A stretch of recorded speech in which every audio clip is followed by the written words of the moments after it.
नमस्कार, स्वागत है आपका आज की खबर में। आपके साथ मैं हूं चित्रा सिंह।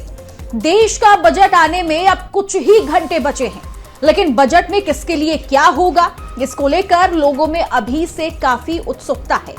लोगों को इस बात को जानने में जिज्ञासा है कि सरकार ने उनके लिए क्या सोच रखा है। सरकार इस बार मिडिल क्लास के लिए बजट में क्या खास करने वाली है।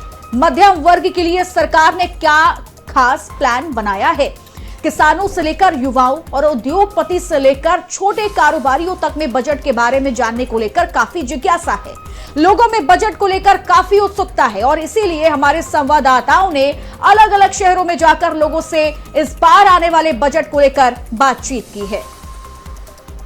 2026-27 का बजट केंद्रीय मंत्री एक बार फिर से पेश करेगी निर्मला सीतारमण। हम उम्मीद ये कर रहे हैं कि ये बजट व्यापार उद्योग को समर्पित हो। तो गवर्नमेंट को अपना जो राजकोषीय घाटा है उसको कंट्रोल में रखते हुए जो है विकास की गति को प्राप्त करना होगा। इस बार बजट में स्पोर्ट्स में क्या कुछ चीजें हो जिससे महिलाओं के लिए अच्छा हो, ये हमें पूरी आशा है। 2026 का जो बजट आएगा उसमें खेलों के लिए कुछ ठोस प्रावधान जरूर किए जाएंगे। बजट आ रहा है 26 और 27 में, 27 का 1 फरवरी को, उसको लेकर क्या उम्मीदें हैं। इसी साल पश्चिम बंगाल समेत कई राज्यों में चुनाव होने वाले हैं। क्या लोगों की उम्मीदें हैं बजट से?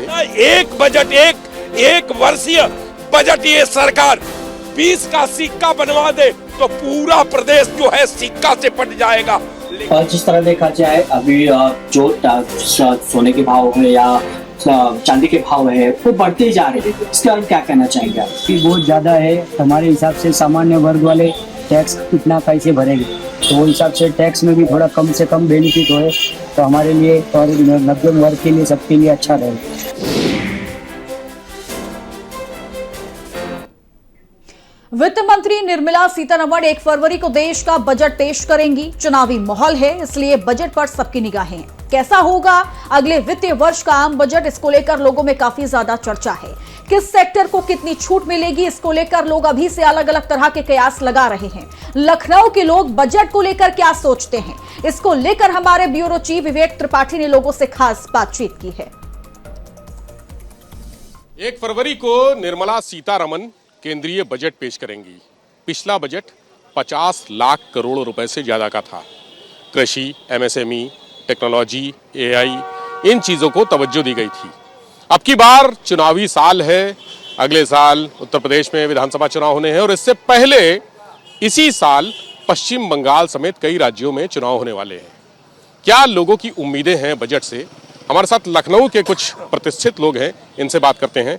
सर, बजट आने वाला है 1 तारीख को और जाहिर सी बात है बहुत सारी उम्मीदें होंगी। आपको क्या लगता है कि आपके लिए और आम जनता के लिए बजट में क्या क्या चीजें होनी चाहिए? सर, आपके चैनल पर मैं एक बात स्पष्ट कर दूं कि जवाहरलाल नेहरू जी से लेकर के आज डॉक्टर मनमोहन सिंह तक, बीच में पीवी नरसिम्हा राव तक, और उससे पहले जितने कांग्रेस के प्रधानमंत्री रहे, वो योजना जब वित्तीय व्यवस्था बजट पेश करते थे तो उसमें योजना पहले से ऑलरेडी तैयार रहती थी और प्रति वर्ष योजना का प्रगति जो है जनता की अदालत में लाल किला के प्राचीर से देते थे। अब साहब जब कांग्रेस चली गई तो ये बजट 50 लाख हजार करोड़ रुपए का पास हो गया। अब ये रुपया कहां गया? उत्तर प्रदेश में 90 से लेकर के आज तक 2000, आप समझिए कि 26 में हम खड़े हैं, यानी 36 साल के अंदर बजट पास होता है, लेकिन वो बजट कहां जाता है? उत्तर प्रदेश के अंदर एक गन्ना मिल नहीं बनती, उत्तर प्रदेश के अंदर एक ट्यूबवेल नहीं बनते, उत्तर प्रदेश के अंदर एक प्राइमरी पाठशाला नहीं बनते, उत्तर प्रदेश के अंदर कोई कॉलेज नहीं बनते, उत्तर प्रदेश के अंदर बिजली का कोई प्रोजेक्ट नहीं बैठता, कोई स्टील प्लांट नहीं बैठता, लोहा प्लांट नहीं बैठता, खाद प्लांट नहीं बनता, सीमेंट प्लांट नहीं बैठता। बजट कितना का? तो हजारों लाख करोड़ रुपया। केवल हम अखबार में पहला दिन देखते हैं कि आज सरकार ने इतने लाख करोड़ रुपया का बजट आपके सामने रख दिया है। वो अगर जितना एक बजट, एक वर्षीय बजट ये सरकार 20 का सिक्का बनवा दे तो पूरा प्रदेश जो है सिक्का से पट जाएगा। लेकिन ये पैसा जाता कहां है? अभी बजट में कहा देते हैं इनका भत्ता बढ़ाना। आपको क्या उम्मीद है, क्या होना चाहिए? देखिए, अगर उम्मीद तो हम लोगों ने बहुत बढ़िया सोच करके आपको बनाया था, जिम्मेवारी दिया था, लेकिन हम तो ये पूछते हैं कि आखिर उत्तर प्रदेश की जो विकास की बात करते हैं, आपके पास उत्तर प्रदेश के विकास करने के लिए प्लानिंग क्या है, आपकी सोच क्या है, आपका नीति क्या है, आपके प्लानर कौन है, आपके रणनीतिकार कौन है? तो आपके पास कोई नहीं है। आपके पास केवल विधायकों का तनख्वाह बढ़ाना, विधायकों के लिए भत्ता देना, अपना जितनी सुविधा है उसको कायम रखना। न आपका शिक्षा से मतलब है, न उद्योग से मतलब है, न लाइन ऑर्डर से मतलब है, न किसान से मतलब है, न दलित से मतलब है, न बैकवर्ड से मतलब है। अब तो एक बाण अपर क्लास पर भी चल गया है। एक ही प्राण हरि लिन्हा, एक बाण में पूरा विधि विधान का इन्होंने ऑपरेशन कर दिया है। ईश्वर इनको इनके निगेटिव पॉलिसी के लिए इनको ताकत दे, किसी तरह ये देश को बांटते रहे, देश को जलाते रहे, देश को गुमराह करते रहे। यही इनका विकास है और इस सरकार के पास कुछ कोई भी। तो आपको क्या लगता है कि बजट में क्या चीजें होनी चाहिए? बजट में सबसे बड़ी बात है कि जब भारतीय जनता पार्टी 2014 से पहले चिल्ला रही थी कि किसान परेशान है, किसान परेशान है, और 2014 के बाद कितनी सरकार बनी इनकी, कितने बार अपना बदले, कितने बार बजट बना होगा, किसान के लिए दो चवन्नी का कुछ नहीं दिया इन्होंने। पिछली बार तो पिछले बजट में किसान को बहुत सुविधाएं दी हैं। सुविधाएं डाल दी, 2000 रुपये डाल तो दिया है। एक बात बताएं आप कि 450 रुपये वाली जो DAP हुआ करती थी वो आज 1800-1900 रुपये में मिल रही है, और पहली बात तो मिल नहीं रही है। किसान को खाद मुहैया नहीं हो पा रही है सही टाइम से। और रेट देखिए आप, गेहूं आपका उस समय शायद 17-18 रुपये में था, आज 23-24 रुपये में हुआ। गेहूं 1.5 गुना नहीं पहुंचा है, खाद 3 गुना पहुंच गई। अब आप ये बताओ कि किसान के लिए आय दुगनी करने की बात कही थी आपने, कंफर्म है कि आपने आय दुगनी करने के लिए तो कतई 1% भी काम नहीं किया। पूरी तरीके से किसान परेशान है। इस समय आलू की फसल ले लो, आप गेहूं की फसल ले लो, धान की फसल ले लो, कहाँ पे जाके किसान की जब लागत की बात आती है तो लागत जब जोड़ता है किसान तो किसान को 500-700 रुपए भी नहीं बचते। और अगर ऊपर से कहीं ओलावृष्टि या बारिश हो जाए तो किसान मरने की कंडीशन पे। उम्मीद क्या है आपको, क्या होना चाहिए? किसान के लिए तो कुछ नहीं आएगा, ये कंफर्म है। क्या होना चाहिए? होना ये चाहिए कि कम से कम किसान के लिए खाद का रेट हो, उसमें सब्सिडी दी जाए, किसान को कहीं ना कहीं एक स्थिर रेट दिया जाए। गेहूं का है, चने का है, गन्ने का है, आलू का है। हमारे कन्नौज से आता हूं मैं, कन्नौज में इस समय की कंडीशन ये 300 रुपये पैकेट आलू बिक रहा है, और जबकि लागत में जाके 15,000 रुपये 14,000 रुपये बीघे लागत आती है, और वो जब इकट्ठा करके बेचता है तो 9,000-10,000 का तो बताओ बीवियों के जेवर बिक जाते हैं, घर का बचा हुआ जो धन है वो सब लग जाता है। 3 साल में कहीं एक बार महंगा होता है, उसी खेल को खेलता रहता है किसान। ना तो बच्चों को पढ़ा पा रहा है किसान, ना ही अपना कुछ शौक कर पा रहा है। एक बिस्लरी की बोतल है पानी की, ठीक, उसके रेट अब 20-22 रुपए हैं, और 1 लीटर दूध का रेट ले लो। कहीं दूध भी उगाता है किसान, कहीं पे एक स्थिर रेट है ही नहीं।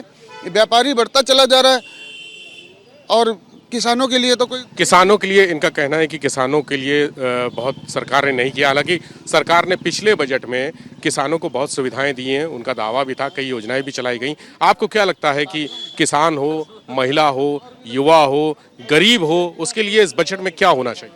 देखिए, जो ये बजट लाते हैं, और हमारे ख्याल से जो इससे पहले 40 साल पहले जब कांग्रेस की सरकार हुआ करती थी, वो कम बजट आता था, तो चाहे वो नौकरी वाला हो, चाहे मजदूर हो, चाहे गरीब हो, या जो भी ज़मीन से जुड़ा हुआ था, तो सबको लाभ मिलता। उतनी महंगाई नहीं थी, है ना। आज महंगाई बहुत ज़्यादा उस पर बढ़ गई है, 1000 रुपये का सिलेंडर हो गया है ना।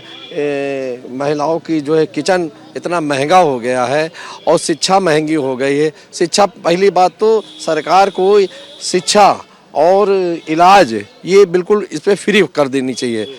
सबसे पहले जो ये है, ये सरकार को सोचना है। ये जो बजट इतना कर रहे हैं, इतने इसके करने की जरूरत है, क्योंकि ये जो बजट पैसा आता है और कहाँ जाता है ये किसी को नहीं मालूम है।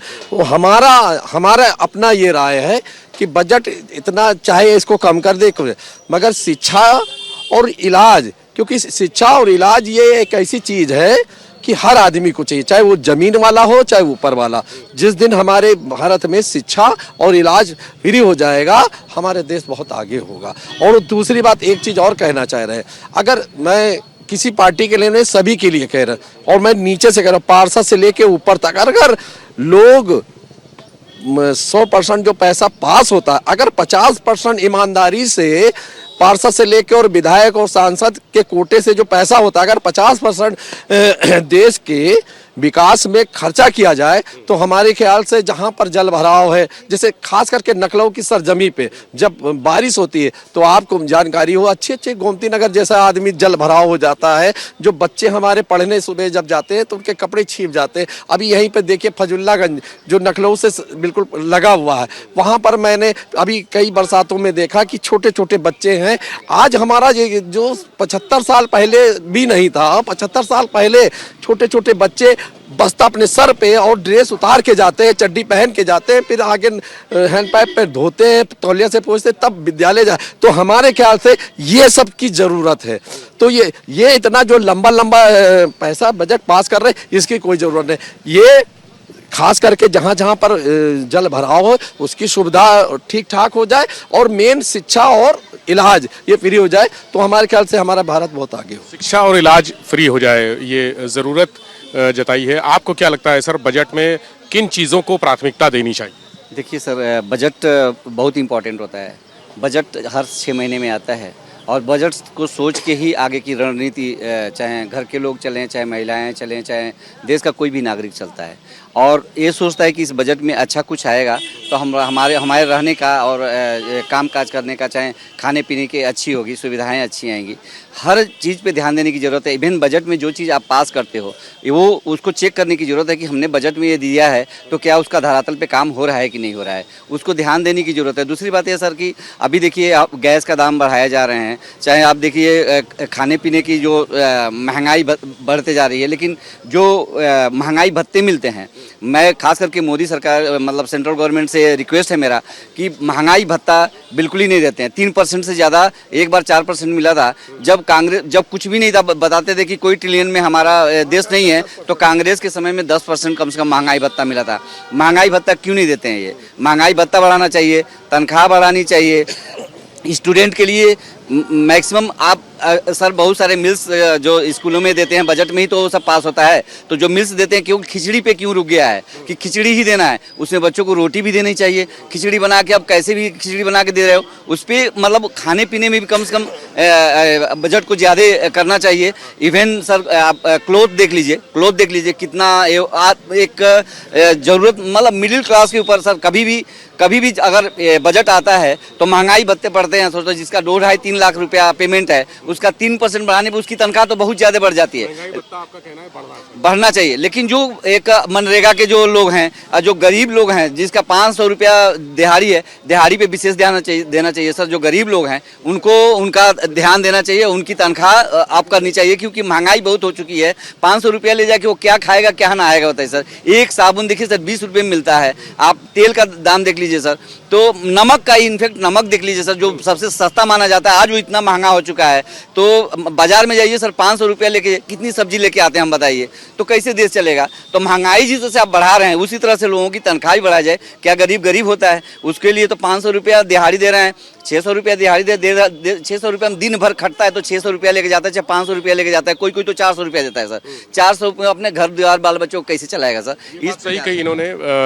बजट पे चर्चा हो रही है सर, और जो गरीब है वो उसके लिए जीना बड़ा मुश्किल है। इन्होंने कई उदाहरण भी दिए कि साबुन, तेल, मंजन और जो दिहाड़ी है वो बहुत कम है। आपको क्या लगता है कि जो अब बजट आने वाला है 1 तारीख को, 1 फरवरी को, वो कैसा होना चाहिए? उसका स्वरूप क्या होना चाहिए? उसमें कौन कौन से ऐसे वर्ग हैं जिनको लाभ पहुंचाना चाहिए? 2 गरीब हैं तो अडानी अंबानी, उनका ख्याल कर तो रहा देश का प्रधानमंत्री। 18 घंटे काम करता है, 18 घंटे काम करता है, और आप लोग ऐसे सवाल ले आते हैं। पंडित जी पता नहीं कैसे बोल देते हैं। हमारे देश का प्रधानमंत्री 18 घंटे काम करता है। 2 गरीब है ना, एक अडानी एक अंबानी, जो किस पायदान पे थे आज किस पायदान पे आ गए हैं। किस तरीके से 18 घंटे काम करके प्रधानमंत्री ये सोचता है कि कैसे कीमतें बढ़ाई जाए, चीज़ों की, खाने पीने की हो, शिक्षा से जुड़ी हो, स्वास्थ्य से जुड़ी हो, कैसे इस तरीके से देश को दोनों हाथों से लूटा जाए, और कैसे मुख्यमंत्री, सांसद, विधायक की पेंशन बढ़ाई जाए, कितना और फंड बढ़ाया जाए, उस पर बड़ा ध्यान देता है मोदी। आप लोग समझ पता नहीं क्या करते हैं। गरीब देश कोई देश नहीं है, 142 करोड़ आवाम भी गरीब नहीं है। वो 5 किलो राशन खा तो रही है ना। आप लोग कैसे बातें करते? 5 किलो राशन खा तो रही है, मोदी मोदी मोदी कर तो रही है। क्या चाहिए आपको? जो लेकिन हर आदमी गरीब नहीं है देश में। पहले उनको तो अमीर कर ले, अडानी अंबानी को। उसके लिए तो 18-18 घंटे प्रधानमंत्री काम करता है। कैसे अपने चाटुकारिताओं के लिए वो सोचता है। आप लोग खाम खाए मोदी की बुराई करते हैं, ऐसे नहीं करना चाहिए। मोदी बहुत देशभक्त है। अभी देख लीजिए, एक भक्ति देशभक्ति उसकी यूजीसी से भी देखने को मिली है। बाकी आप एक सेकंड में एक बात चर्चा, हाँ, मैं ये चाह रहा हूँ कि जैसे स्वास्थ्य है सर, स्वास्थ्य के ऊपर जो मेडिसिन और जो प्राइवेट संस्थान है मेडिकल के, उस पर विशेष करके ध्यान देना चाहिए। उनको मतलब उनकी जो फी है सर बहुत ज़्यादा है, गरीबों के लिए बहुत ज़्यादा उत्पीड़न का समस्या है, उस पर भी बजट में ध्यान देना चाहिए। और खास करके मेडिसिन वगैरह पे मेडिकल पढ़ने वाले छात्रों के लिए कुछ सुविधा होनी चाहिए बजट में। आपको क्या लगता है सर, बजट में क्या होना चाहिए आपकी बात? देखिए, देश स्तर की बजट की बात कर रहे हैं कि प्रदेश स्तर के बजट की बात कर रहे हैं? केंद्रीय बजट आने वाला है 1 तारीख। ये बजट यदि आता है तो पहले तो मैं ये कहूँगा, शिक्षा, स्वास्थ्य और रक्षा, जब तक 3 ये नहीं होंगे तब तक हमारा विकास नहीं हो पाएगा। और जो प्रक्रियाएं चल रही हैं हमारे देश में, ये निरंतर ठीक नहीं हैं, होनी नहीं चाहिए। और जो परंपराएं हैं वो तोड़ने की इनकी एक क्षमता बन गई है, उसको भी नहीं होनी चाहिए। कुछ और पूछना चाहें तो बताइए। ठीक है, आप युवा हैं, आपको क्या बजट से उम्मीद है? देखिए, हम 2014 से पहले जाएंगे तो डॉक्टर मनमोहन सिंह बहुत चिंतित हुआ करते थे। कहते थे अगर मोदी के हाथ में सत्ता जाएगी तो सब बर्बाद कर देगा। तो 14 से पहले का जो एक लोन का अमाउंट का बजट वो था, लोन था जो विश्व बैंकों से, अन्य बैंकों से लिया था इंडिया ने, वो लगभग 57 लाख करोड़ के आसपास था। अभी वो 2,67,00,000 करोड़ के आसपास गया है। अभी एक बुजुर्ग साथी ने कहा कि वो लगभग अडानी और अंबानी के आसपास ही उनका जो बजट है घूमता है, वो खाली जो है मूर्ख बनाने का काम करते हैं। तो ये सही बात है। किसी भी देश की तरक्की, किसी भी देश की विकास, हमारा देश दुनिया में युवाओं का देश कहा जाता है।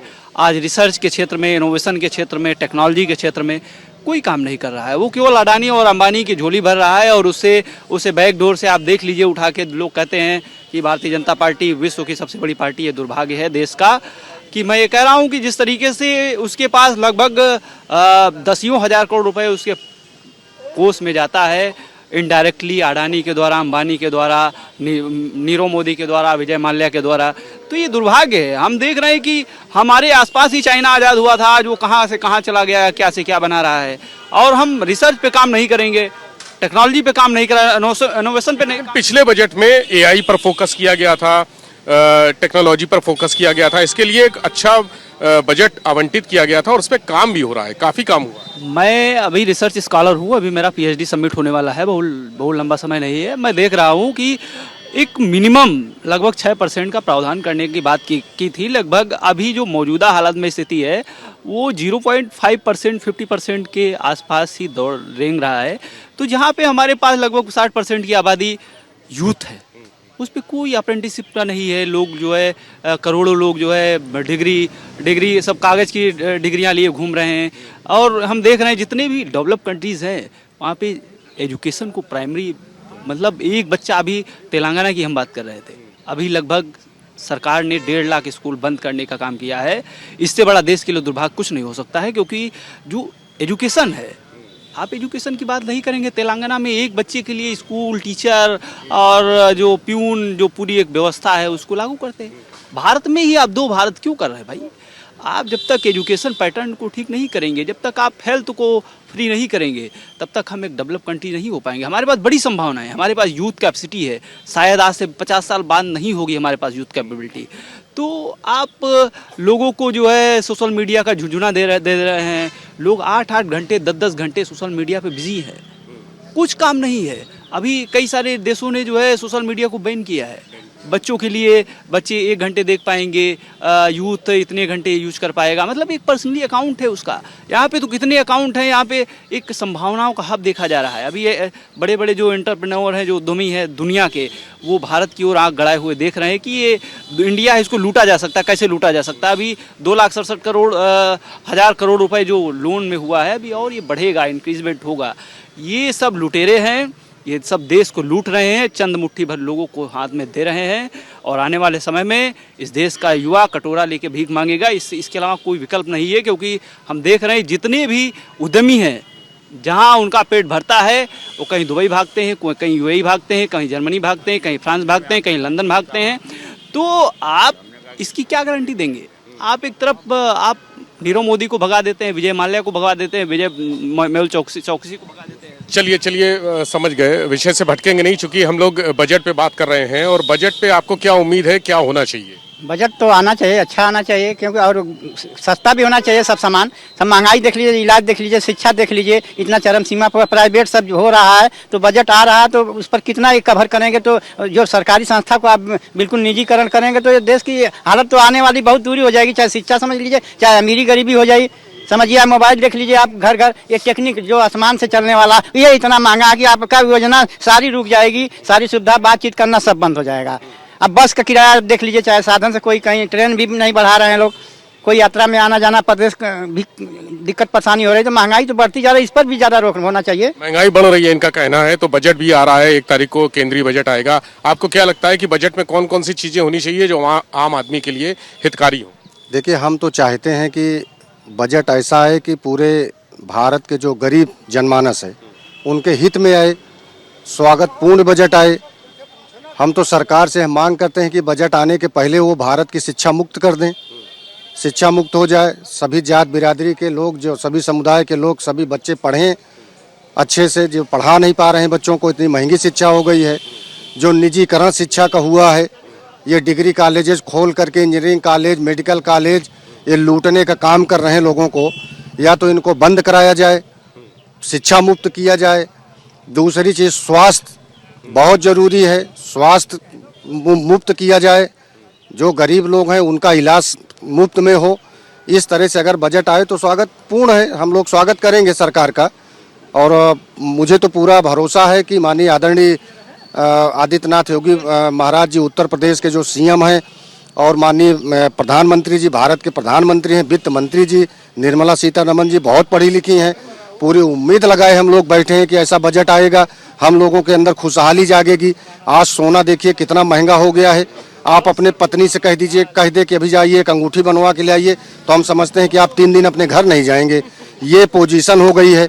तो ये सब चीज़ को मद्देनजर रखते हुए सरकार को बजट को इस तरह बनाना चाहिए, इस तरह पारित करना चाहिए, ताकि आम जनमानस को जीने खाने रहने का अधिकार मिल सके। आम जनमानस के लिए बजट होना चाहिए, भाई साहब का कहना है। आपको क्या लगता है कि कौन कौन सा वर्ग है जिसको ज़्यादा सुविधाएं दी जानी चाहिए? बिल्कुल, छात्रों को, नौजवानों को, किसानों को बजट में काफ़ी सहूलतें देनी चाहिए, चूँकि ये देश किसानों का है और किसान से ही सारी व्यवस्थाएं होती। किसानों के उत्थान के लिए, किसान कृषि उत्पादों की बढ़ोतरी के लिए किसानों का होना, किसानों को अनुदान देना, किसानों के हित में बजट बनाना सबसे सर्वोपर रहेगा। उसके बाद नौजवानों बेरोजगारी के ऊपर इस पे ध्यान दे करके, और जैसे स्वास्थ्य की सेवाएं हैं वो बहुत महंगी होती जा रही, शिक्षा जो है बहुत महंगी होती जा रही, जो प्राइवेटेशन है इसके ऊपर अंकुश लगाने के साथ साथ कि जिससे हर आम आदमी अच्छे से अच्छे अपने स्कूल में अपने बच्चे को पढ़ा सके, तो इनके ऊपर विशेष सरकार का फोकस होना चाहिए। जो हिंदुस्तान की रीढ़ है, जो शिक्षित होंगे लोग और जो स्वस्थ होंगे लोग, तब जा करके ही देश आगे बढ़ पाएगा। और किसान सही होगा, किसान को सहूलतें होंगी, किसान मेहनत करेगा, तब जा करके देश की जीडीपी बढ़ेगी, ना कि अन्य उससे बढ़ेगी। इस देश की सबसे बड़ा उद्योग किसान है। तो किसान को, युवाओं को, छात्रों को सुविधाएं मिलनी चाहिए, जो मिल रही हैं उनसे ज़्यादा मिलनी चाहिए। और साथ ही साथ लखनऊ की जनता का ये भी कहना है कि शिक्षा और स्वास्थ्य गरीबों के लिए खासकर मुफ्त होना चाहिए। कैमरा सहयोगी नीरज के साथ विवेक त्रिपाठी, आज की खबर, लखनऊ। और यहाँ वक्त एक छोटे से ब्रेक का, जल्द होंगे हाजिर। आप देखते रहिए आज की खबर। भाई साहब 2026 केंद्रीय मंत्री एक बार फिर से पेश करेगी निर्मला सीतारमण। हम उम्मीद ये कर रहे हैं कि ये बजट व्यापार उद्योग को समर्पित हो। तो गवर्नमेंट को अपना जो राजकोषीय घाटा है उसको कंट्रोल में रखते हुए जो है विकास की गति को प्राप्त करना होगा। इस बार बजट में स्पोर्ट्स में क्या कुछ चीजें हो जिससे महिलाओं के लिए अच्छा हो। ये हमें पूरी आशा है 2026 का जो बजट आएगा उसमें खेलों के लिए कुछ ठोस प्रावधान जरूर किए जाएंगे। बजट आ रहा है 26 और 27 में, 27 का 1 फरवरी को, उसको लेकर क्या उम्मीदें हैं? इसी साल पश्चिम बंगाल समेत कई राज्यों में चुनाव होने वाले हैं। क्या लोगों की उम्मीदें हैं बजट से? एक बजट, एक वर्षीय बजट ये सरकार 20 का सिक्का बनवा दे तो पूरा प्रदेश जो है सिक्का से पट जाएगा। जिस तरह देखा जाए अभी जो सोने के भाव है या चांदी के भाव है वो बढ़ते ही जा रहे हैं, इसके बारे में क्या कहना चाहेंगे आप? बहुत ज़्यादा है, हमारे हिसाब से सामान्य वर्ग वाले टैक्स कितना कैसे भरेंगे, तो वो हिसाब से टैक्स में भी थोड़ा कम से कम बेनिफिट होए तो हमारे लिए और मध्यम वर्ग के लिए सबके लिए अच्छा रहेगा।